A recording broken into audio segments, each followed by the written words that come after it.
بسم الله الحمد لله والصلاة والسلام على رسول الله وعلى آله وصحبه ومن والاه ولا حول ولا قوة إلا بالله ولا حول ولا قوة إلا بالله رب اشرح لي صدري ويسر لي أمري واحلل عقدة من لساني يفقهوا قولي. Assalamu alaikum wa rahmatullahi wa barakatuh. Jazakumullah khair everyone for coming out to another evening, especially the first weekend after Eid. I know it was difficult for everyone to come out. Jazakumullah khair. Tonight, or in this season of Ramadan, or excuse me, I'm still in Ramadan. In this season of Eid and Dhul Hijjah and Hajj, we've been exploring the story of Prophet Ibrahim, Prophet Ismail, and also Lady Hajar radiallahu anhum, alayhim salatu wassalam. And Sheikh Yasser, I think it was 2 weeks ago, spoke to Prophet Ibrahim in submission, and then last week I spoke on, Jazakumullah khair, I spoke on Lady Hajar alayhi salam, and her fortitude and her belief, her conviction and her perseverance and her strength and her trust in Allah subhanahu wa ta'ala, and her husband, and then the entire family structure that produced beautiful ethos and environment that upraised Ismail alayhi salam. So we went from more of a female gendered perspective. And tonight I would like to talk about the story of Prophet Ibrahim alayhi salam again from another perspective. From a perspective of both authenticity, a hot word that we talk about nowadays a lot, and also from a perspective of adab. And so we live in an age of self-exploration and self-definition. We're constantly trying to explore ourselves in many, many different ways, in many different areas in our modern social sphere. We talk about what is, these are just common taggers. We talked about how we define ourselves and what makes us human beings, and Muslims and non-Muslims and academics and young adults and men, women, what defines those things. And so we're always talking about this authenticity. What is being authentic? And so my question is, what actually defines that? What defines authenticity? So I'm going to ask you guys, what does it mean off the top of your head when you hear the word authentic? What does that mean? Just yell out. It's all good. Real, yes. That's one of the definitions. What else? When you hear the word authentic, when someone's saying, I'm trying to be authentic, what does that mean? Real, true to your belief, beautiful. Trusted, okay. What else? Sincere, genuine. These are all muradifat, these are all synonyms of the word authentic. And it has many different meanings, an undisputed origin. There's a philosophical, existentialist philosophical definition that is relating to or denoting an emotionally appropriate, significant, purposive, responsive mode of human life. Again, we're just being authentic and genuine and true to who we truly are. And so when we talk about these things of being authentic and being genuine, we're usually talking about living our best lives, being as authentic, and I know that it's living your best life for the young adults. We're trying to be as genuine as we possibly can be. But what actually for us as Muslims defines what living our best lives is? What defines what being authentic to ourselves? What defines that? What defines who we should be and who we are? Question. Muhammad Lali. What defines being authentic to you? I'm asking open-ended question.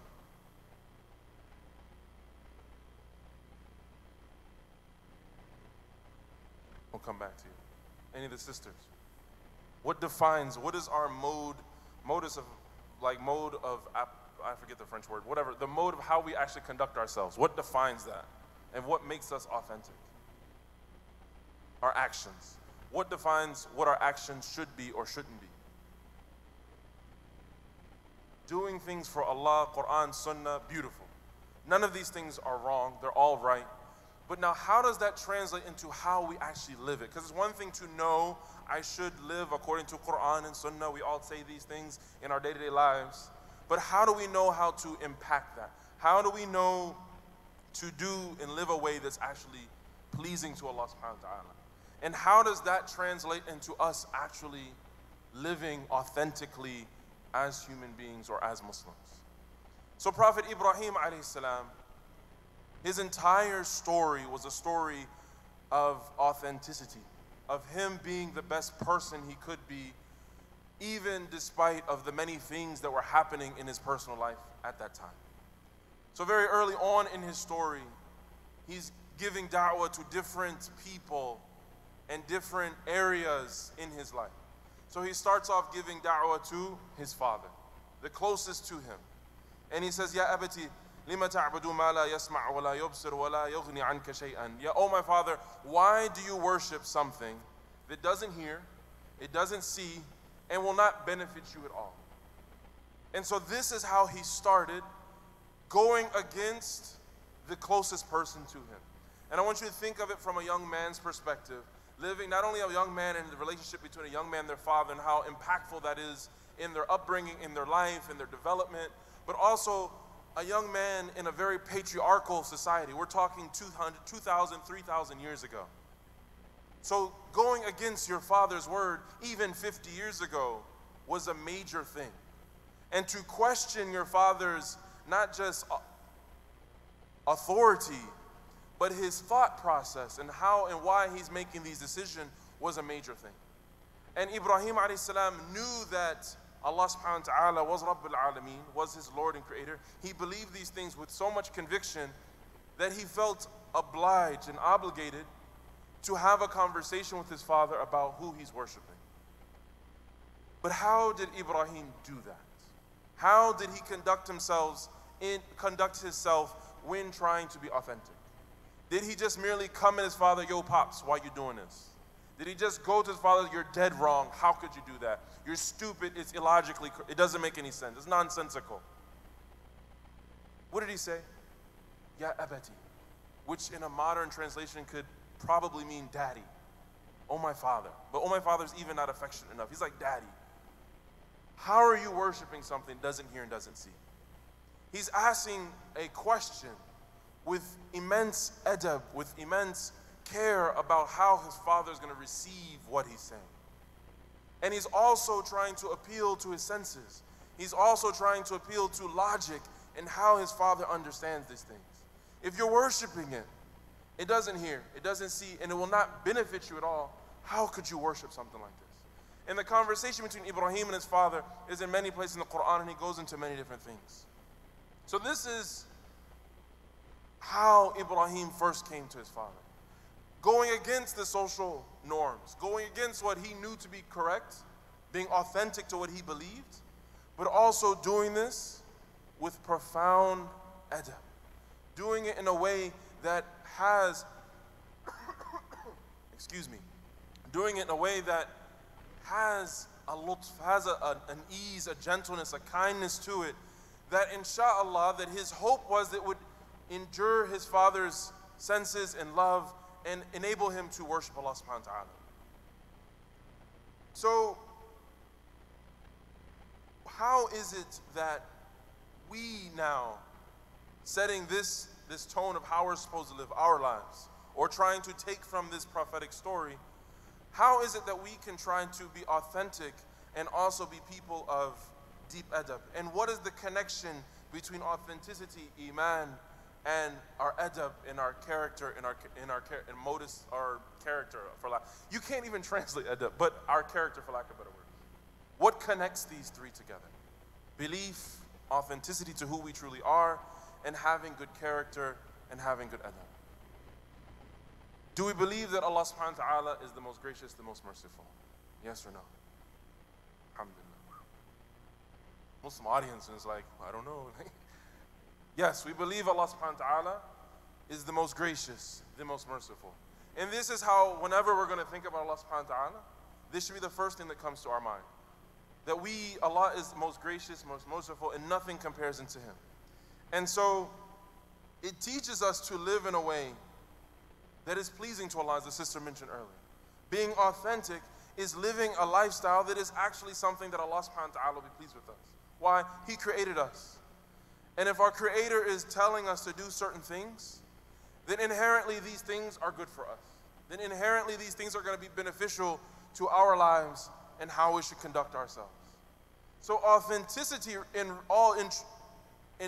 the most true way is really living a way that is pleasing to Allah. It's not living a way that is pleasing to our desires. It's not living a way that's pleasing to what we think based on our own moral compass is something that is pleasing to Allah subhanahu wa ta'ala. Imam al-Haddad, one of the scholars of the past, he said that a truthful person, someone who's truly sincere in their conviction to Allah subhanahu wa ta'ala, is one whose external self reflects their internal self. And their internal self reflects their external self. So how we think as human beings and what we believe internally should reflect how we act and conduct ourselves. And how we act and conduct ourselves should reflect what we actually believe and what we're thinking in our minds and in our hearts. And even the word adab, what all of this is, internally and externally, often we focus on the external. Often we focus on me dealing with Muhammad Lali in a nice way, I have a smile on my face. Or usually we think of when we're dealing with people of stature, our parents, the sheikh, the governor, the president, the CEO, our boss. This is usually the first thing when we're talking about adab that we're thinking of. It's very easy for me to have respect to an elder. It's very easy, it comes second nature for me to have respect to a scholar or honorable person. But true adab is not only with those people of stature. That's easy. Adab is really being moral, being just, being kind, fulfilling the rights of everyone, no matter where they be on the social totem pole. First and foremost, with ourselves. And so if we're going to have adab and be authentic with anyone or to anyone, we have to make sure we're being authentic and having adab with ourselves. Making sure that I am trying to deal with myself, or I'm trying to fulfill my spiritual obligations, my social obligations with ihsan and with adab. And some of the scholars say that husnul adab turjuman al-aql, that having good adab translates or reflects how intelligent we really are. Because if we understand that Allah subhanahu wa ta'ala is most gracious, most merciful, we know that He created us, we know that we have been blessed with Islam and knowing it's the guide for our lives and how we should live in a good, holistic and moral way, then we have to intellectually understand that this is coming from above our pay grade. It's coming from the one that has created us. So now we have to figure out how to connect that, what intellectually makes sense, that the Creator gave us this for us to live good lives, into action that goes into our hearts, and that is belief. We have to translate as Ibrahim alayhi salam did, having conviction in Allah subhanahu wa ta'ala, and then being able to translate into how we deal with the people around us, how we deal with our father or our parents as Ibrahim did. Then he went to his people, then he went to the ruler, which ultimately led him being flung into the fire. And so this is how we have to make sure that we're dealing with our lives. And if we know that Islam is the way, the guidelines and the boundaries that sets for us how to do it in the most pleasing way to Allah subhanahu wa ta'ala, then we have to accept that. As Sheikh Yasser mentioned 2 weeks ago, we have to submit to the fact that this is, again, beyond our pay grade. This is something that perhaps is beyond our comprehension. But then try to put Islam in its way, or put Islam in proper place, that then governs our actions. So that our authenticity is pleasing to Allah subhanahu wa ta'ala, and our authenticity has adab with it that will benefit us in our own personal lives, but benefit also how we deal and interact with other people and benefit the society. And just think about it from a social perspective. From a social perspective, how over the years has the idea of marriage translated or changed over time? The Pew has a journal or a study, a survey, talking about people 25 and older who are not married. And this is not like to ridicule or to throw shade on anyone who's 25 and older is not married. I'm just bringing some statistics to show a social phenomenon.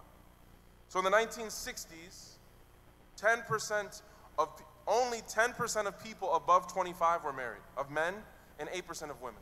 Again, in 1960, only 10% of men were not over 25 were not married, and only 8% of women over 25 were not married. In 1980, 11% of men over the age of 25 were not married, and only 9% of women were not married. In the year 2000, 18% of men over the age of 25 were not married. The number's it's increasing now, and 12% of women. The study stopped in 2012, and at that time, 23% of men over the age of 25 were not married, and 17% of women were not married.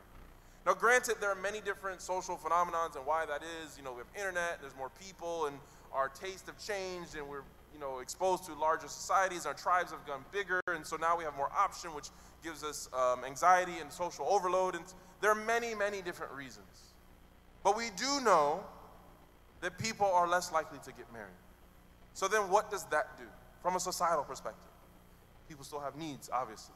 People are still going to want to fulfill their desires in certain ways. So if a society then now has gone from a social phenomenon, socially, it was in the 1960s unlikely for you to be over 25 and not married. So socially you got married, and that's how you fulfilled your desires. If in 2012, 23% of men, so a quarter of men over the age of 25 weren't married, and 17% of women, so about 20% of women, a fifth of women over the age of 25 weren't married, then things have gone down. Things have gotten bigger as a society. And we can only imagine now, 6 years later, 2018, where the statistics have increasingly gone. So if this has become the social phenomenon, or the social norm, that less people are likely to get married, and that they're going to fulfill their desires in other ways, what would stop us from this thing? What would actually, if it's become normal to not be married, it's become normal then to be promiscuous and fulfill your desires in different ways. What would stop us from doing that as human beings? What would stop us and prohibit us from engaging these things? Because now, going back to authenticity, this is being authentic. This is being true to us, fulfilling our desires in different ways, that whatever way we may seem fit. The parameters, the social norms have gone down. Religiosity has gone down. There are other studies that prove that. So now what governs how we should live our lives? As Muslims, we have Islam. But we have to make sure that we are living our life in a way that's pleasing to Allah subhanahu wa ta'ala, that we are placing Islam, we're placing precedence or importance to these things that are actually going to restrict us to living this way. So whether it's our social circle, that are friends that we keep around us, or whether it's how and where we go and conduct ourselves in society, we have to now make sure we're governing our lives in ways that are truly authentic, but authentic to the one who knows us better than we know ourselves. Authentic to Allah subhanahu wa ta'ala with the best adab possible. Because adab truly is about pleasing Allah subhanahu wa ta'ala. Adab is about having something, character, that is going to make Allah proud of us, not everyone else. I don't want people to say about me, Abdul-Malik is a nice guy, he's always smiling and always helping out. That's fine and dandy, that's nice. But if I'm doing that truly so that everyone says that, then it's lost the true essence of why I'm doing it. It's not as authentic. Perhaps it's authentic to what I deem who I am, but it's not authentic and pleasing to Rabbul Alameen, the creator of the heavens and the earth. And so, going back to the story of Prophet Ibrahim, there are two things that we have to be authentic and have adab and live a life that is pleasing to Allah subhanahu wa ta'ala. One, we have to have humility, and two, we have to have self-worth. And these things counterbalance each other. Sometimes they go together, but they counterbalance each other. We have to be humble in the fact that we know we are truly nothing in comparison to Allah subhanahu wa ta'ala. On the grand scheme of things, I, Abdul-Malik, is really nothing in comparison to not only the amazing people that have come before me, not only in comparison to scholars or righteous people, whether we're talking about career or we're talking about religiously. I'm nothing, understanding that Allah subhanahu wa ta'ala has provided everything for me. There's nothing that I have that is not a gift from Allah. So that is where the humility has to come in when we're thinking about truly being the best people that we can be. living our best life. We have to be humble in understanding that Allah is Akbar, is greater and greatest, is better than everything that who we think about ourselves, and is better. Therefore, we're deserving of better adab. We're deserving of better dealings with ourselves and with Allah. The second thing, the counterbalance of that, is self-worth. We have to feel that we are deserving of being the best. We have to strive for ourselves to choose or to strive to achieve Allah subhanahu wa ta'ala's pleasure. And we have to know that we are deserving of Jannah. We're deserving of Allah subhanahu wa ta'ala's pleasure. Why? Allah would not have created us if we know He's Ar-Rahman Ar-Rahim. We already established that principle. He would have not created us to just doom us to hell. He would have not created us without giving us the means to achieve His pleasure. So we are inherently deserving of Allah subhanahu wa ta'ala's pleasure. And we're inherently deserving of being excellent. So this is our self-worth that we have to do. And if we know that we're deserving of Allah's pleasure, we know that we're deserving of Jannah as human beings inherently in us, what are we doing to work toward it? What are we doing to fight our lower desires, our lower selves, things that are not appealing to Allah subhanahu wa ta'ala, achieving His pleasure? What are we doing to lower these things so that our lives are in accordance to Allah subhanahu wa ta'ala, that our lives are truly authentic to how He would be pleased with us? Because at the end of the day, we're trying to be complete and perfect human beings. We're trying to be human beings that are pleasing to Allah subhanahu wa ta'ala and complete, free of deficiencies. It's a lifelong journey. It's something that's going to constantly require tazkiyah. It's going to constantly require, or going to mandate that we try to rectify ourselves, and we try to be better and try to improve ourselves. It's not something that happens like a light switch. But we also are going to constantly have to fight our lower selves so that we can be people that are deserving of Allah subhanahu wa ta'ala's pleasure. And concluding with the story of Prophet Ibrahim alayhi salam, he was a prophet of God, someone who knew from his progeny was prophets. And he supplicated to Allah subhanahu wa ta'ala that many righteous people would come from them. He knew alayhi salam that he built the Kaaba, the house of Allah subhanahu wa ta'ala, the first place of worship, and he made dua that this would become a sacred place that we all prayed to. He knew he was Khalilullah, the intimate friend of Allah subhanahu wa ta'ala. But how did he deal with creation first and foremost? And how did he deal with his relationship with Allah subhanahu wa ta'ala? He made a dua.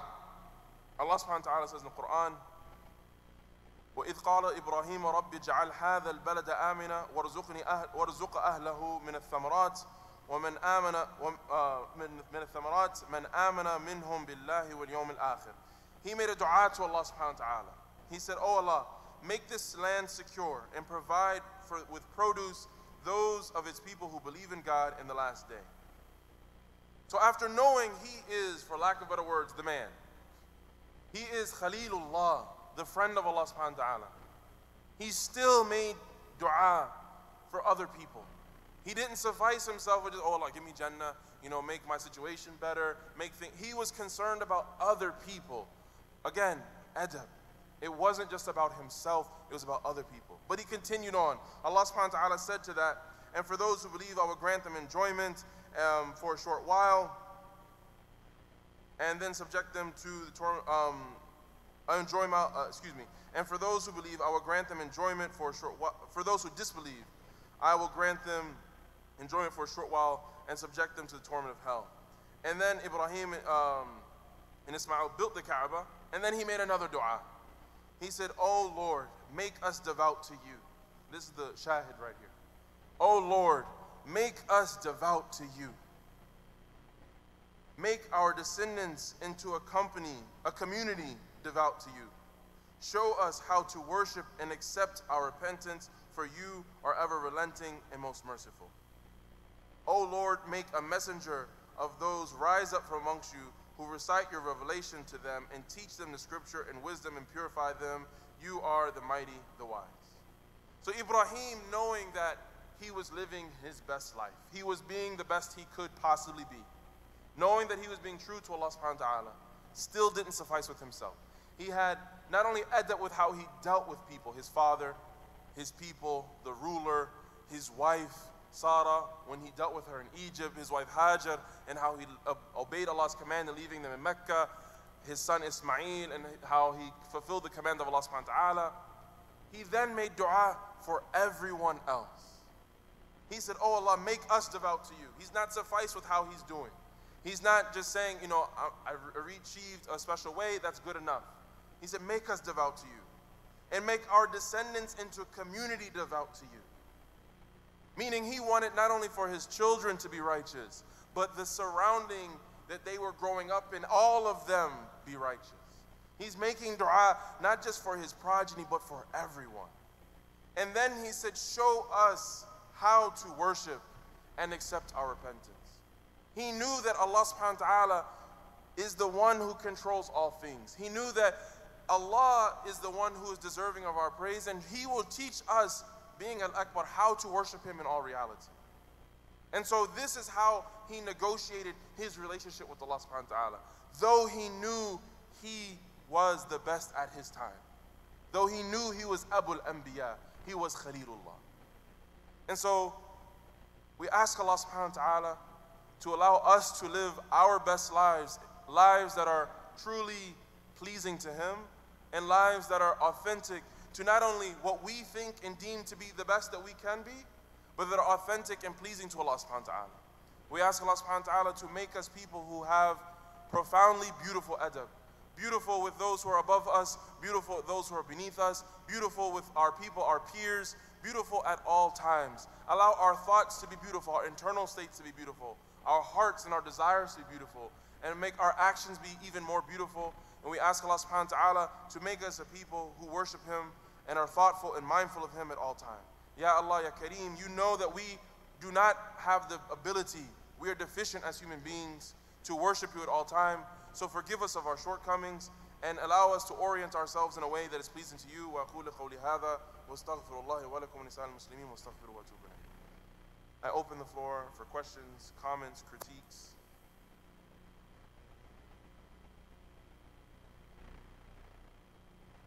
Was that a wave or is that a question? Oh, okay. I knew it was. I just wanted Nothing. So what can we do? I want to ask you guys questions. I want this to be a conversation. I try to make conversation, but then I went to preacher mode. How can we make small changes in our lives that will be small, gradual changes to bring about large returns later on? If we're talking about investment, you want to make small investments that have the largest reward in the long term. They grow to be very big. I mean, that's economics. I'm not an economist, so I could be wrong. Don't take financial advice from me. Or any Imam except for Sheikh Asser because he went to school for that. But how can we make these subtle changes? Because the Prophet ﷺ said that the best actions are those actions that are consistent even if they're small. So what can we do, hypothetically speaking? I don't want anyone to put themselves out there, because I know some people like to do that. But how can we make small changes in our lives so that they will gradually grow us to be the people that we know we can be, or that we aspire to be? Put your hand up. Yes. I don't care if you're stretching.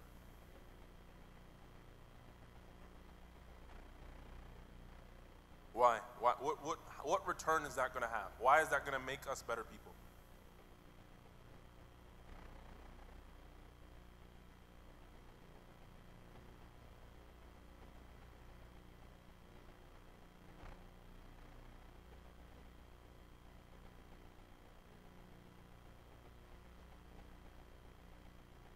So the brother is saying that the way that we can make a gradual change to become better people is by initiating the salam to other people. Because in that is a dua for other people, and they're going to respond with a dua for you, and now we're gradually, it's a form of ibadah for us. I agree, but I would challenge it. I would like us to give salam, but a meaningful salam.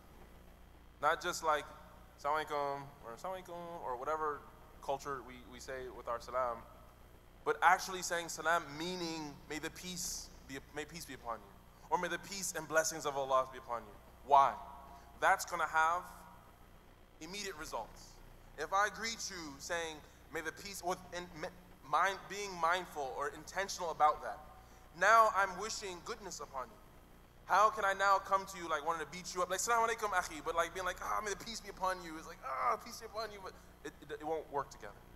And so that is a gradual, being mindful of what we're saying and initiating that salam, absolutely. So mindfulness and then salam. We'll come back to mindfulness. Your hand, yes. Smiling. Why?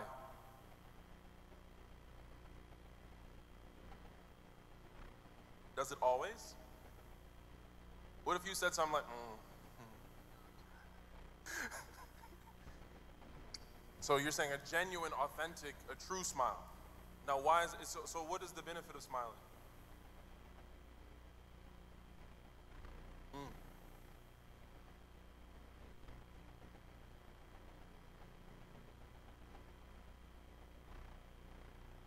So you're absolutely correct. I want to pull more out of you. You're absolutely correct. The Prophet ﷺ said even a smile is sadaqah. Absolutely. And there's like academic journals you can probably read about smiling, the benefits on you and on other people and blah, blah. It takes less muscles to smile than does the frown. Like, it's all there. But again, I really want to push like intentionality behind it because I'm prone to smiling. I'm going to smile perhaps if I'm mad. I'm just going to smile. Like, I'm a smiler. But now doing that intentional, that when I greet you with a smile, that is very different than me just walking around cheesy all the time. There's a different negotiation we're making now. And now it's changing how I want to greet you, going back to the salam with a better way. So these are like wonderful suggestions, but I want like some practical suggestions, like how I can really like up my game to change who I am to be a better person. You already gave me one. Yes, I'm.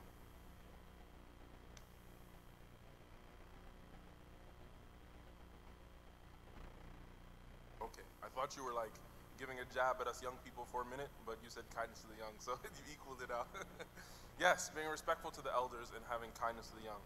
So these are all like communal, wonderful, overarching things. I'm talking about like me. I want you guys to teach me what I can do to change things in my life that I'm doing now to whether either stop doing something bad or increase in doing something good. You had your hand up first.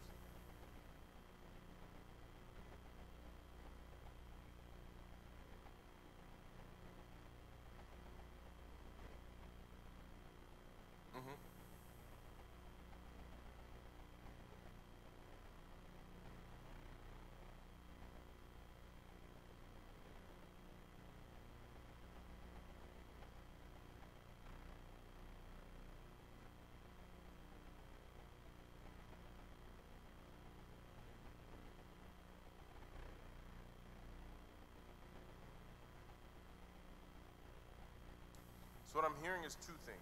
One, start. And two, start small so you can be consistent with it. And no matter what, remain consistent with it. Absolutely.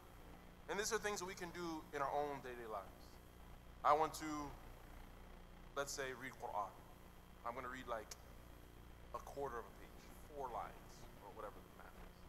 I can do that every day. That'll take, for some people, 5 minutes, for some people longer, but do what I can. Maybe I'm not going to read a page. I'm going to set a time limit, 5 minutes every day. You can do that on your phone, you can do it on the train, you can do it. Perhaps I'm going to listen to a lecture at a certain time. It's funny. So when I cut my hair, I'm going bald, so I shave it off, if you haven't noticed.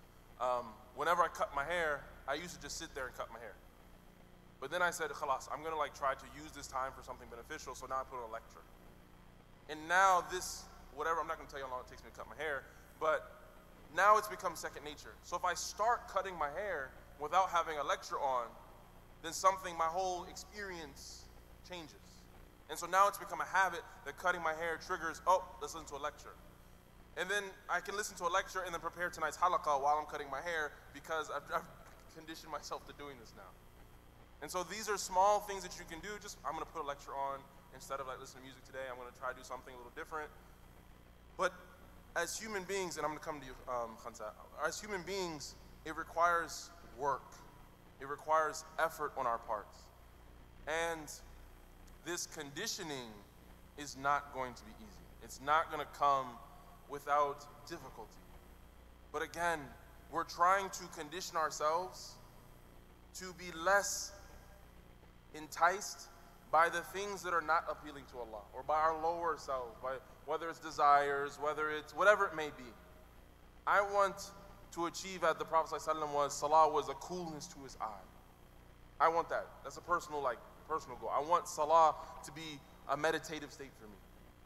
So what am I going to do to achieve it? Do I think I'm just going to make dua, oh Allah, make salah coolness to my eye, Allahu Akbar, and that's just going to happen, boop, it's all of a sudden one day going to be that way? No. It requires work, it requires conditioning, it requires a lot of work. Khansa. There we go. Now we're starting to really say things. Keeping righteous company. Making sure that our social surroundings are also on the same page. We are the sum of the 5 closest people to us. We're going to generally be how those we keep close to us. And if we don't have anyone close to us, then we're leaving ourselves, we're leaving ourselves to ourselves, our thoughts. So then what are we doing when we are by ourselves? It's much more difficult than having righteous companionship. So really, it's for certain people, for sometimes, especially in our modern context, you unfriended me, oh my God, you're not following me on Snapchat anymore. Like, it can change, we feel social pressure to keep these relationships. But really, what is the effect of these things? Speaking on social media, what are your friends looking at on social media that then are reflecting what your Finder page is looking at? What are your friends favoriting or hearting, whatever it's called, so that now it's coming up in your fan page? Or what are your friends actually posting about the people that you're following? Because that's going to have an effect on how we think.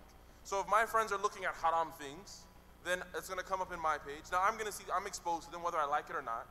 And so now I'm subconsciously being conditioned to think about these things. What are our friends talking about in WhatsApp groups or in Telegram groups? Are they talking about things that we actually like? Or are they going to be conditioning ourselves subconsciously to talk about things that are not positive? Madeline.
So for those perhaps who couldn't hear her as well, the khulas kalam, the summary of what she was saying is just being more intentional, more thoughtful, and more conscious, more focused on what we're actually doing throughout our lives in general. Thinking about these things while we're doing it, and being mindful of these things. And I would just piggyback or camelback, as we're Muslims, we don't do. To camelback on that one, to slow down and be more intentional, not just thoughtful, but intentional in why we act. And that is a trained behavior. That doesn't come natural to most of us. It's not just that I'm going to think before I do certain things or say certain things.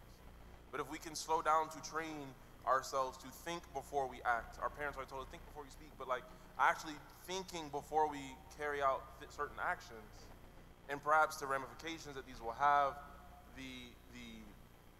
how these will benefit us, they will affect us, excuse me, perhaps then will have a different impact on our lives.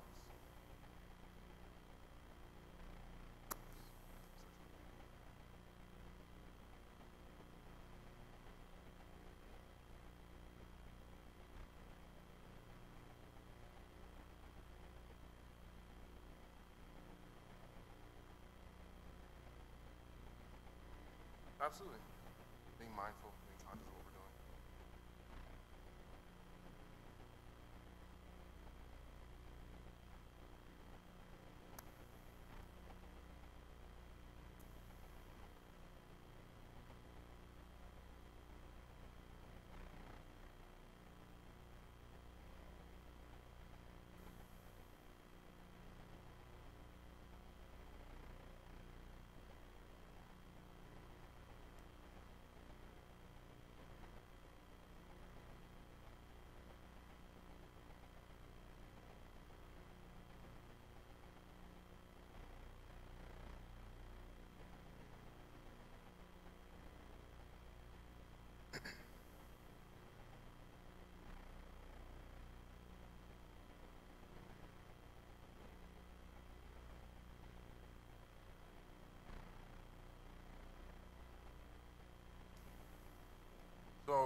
agree. You mentioned three main things. One was bettering our relationship with Allah subhanahu wa ta'ala by knowing Him, by increasing our knowledge of Allah. Then that will have a direct reciprocal effect on our connection with Him, and by improving that connection, then we can strive to live in a way that's pleasing to Him. As the ulama say, فَاقِدُ شَيْءٍ لَا يُعْطِي. Excuse me, someone who does not have something can't give it. The second thing you mentioned was reading the seerah of the Prophet ﷺ. Absolutely. The Prophet ﷺ was a walking embodiment or an example of how we should live our lives. He was the best of creation, and he was sent to إِنَّمَا بُعِثْتُ لِأُتَمِّمَ مَكَارِمَ الْأَخْلَاقِ. He said, I was sent to complete noble character. And he was إِنَّكَ لَعَلَى خُلُقٍ عَظِيمٍ. He was of immense character. And so I firmly believe in like how our Christian brothers and sisters say WWJD, what would Jesus do? It's like, what would the Prophet Muhammad ﷺ do? Absolutely. And the third thing you mentioned was doubling back on righteous companionship. Absolutely.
Absolutely. So the brother was saying we should strive to be like the Prophet ﷺ. And I would like to like push back, because I agree with you wholeheartedly. But sometimes it's not sufficient for us to say like be like the Prophet. That's too abstract. That's not really like practical for us in our lives. And so I think what is for me impactful is understanding the morals behind who he ﷺ was. Like striving for excellence in how we live our lives, or striving to be the best person I can be, or how he was with his family. These things are all things that are beneficial to our personal lives, but it's also striving to be like him in a more holistic way, that even if we don't know the seerah from cover to cover, like perhaps I won't drink 3 sips when I drink water like the Prophet ﷺ, but I know he drank sparingly, and he tried to make sure he did it so that it was in a good adab and it was a beautiful way. So that's just, yes, Yusuf.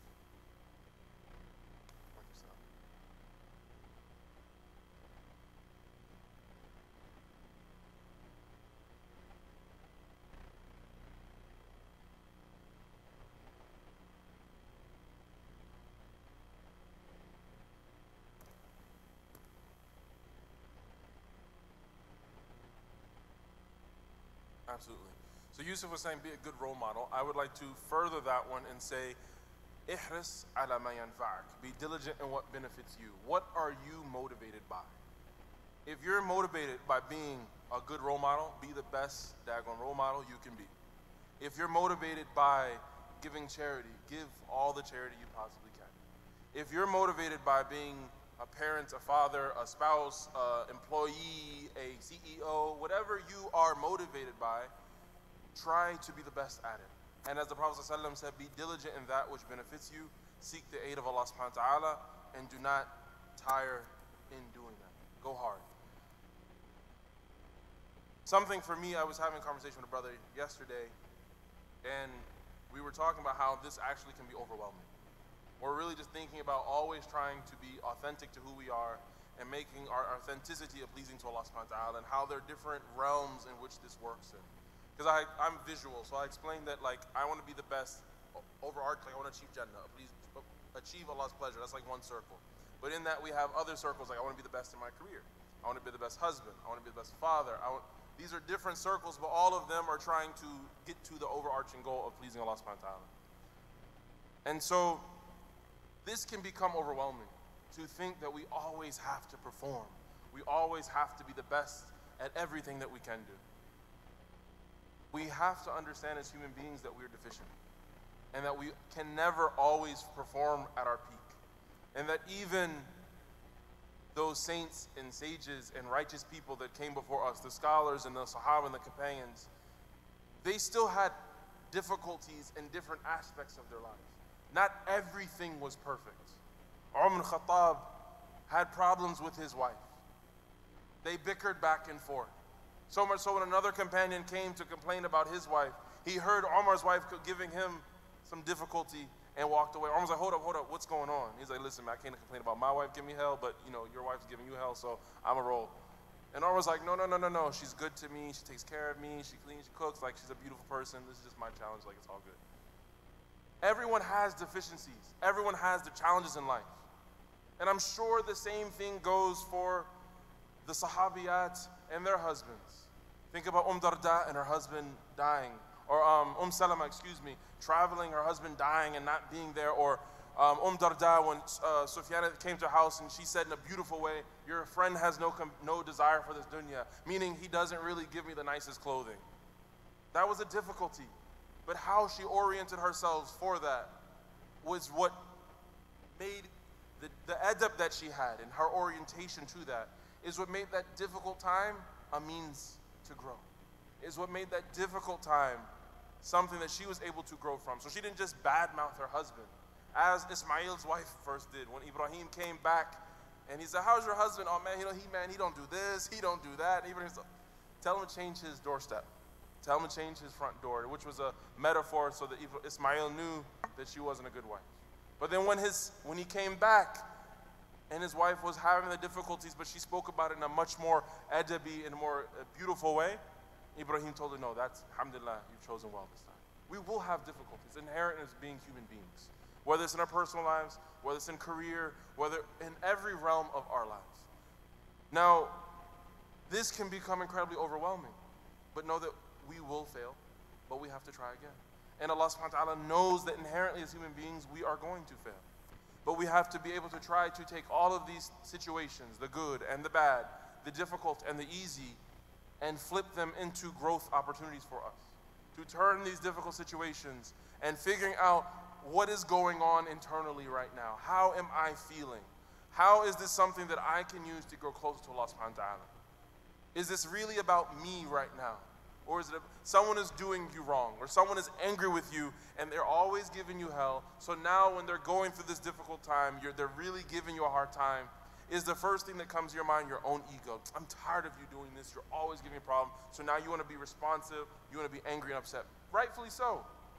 But are you able to humble yourself, understand your self-worth? We just talked about that.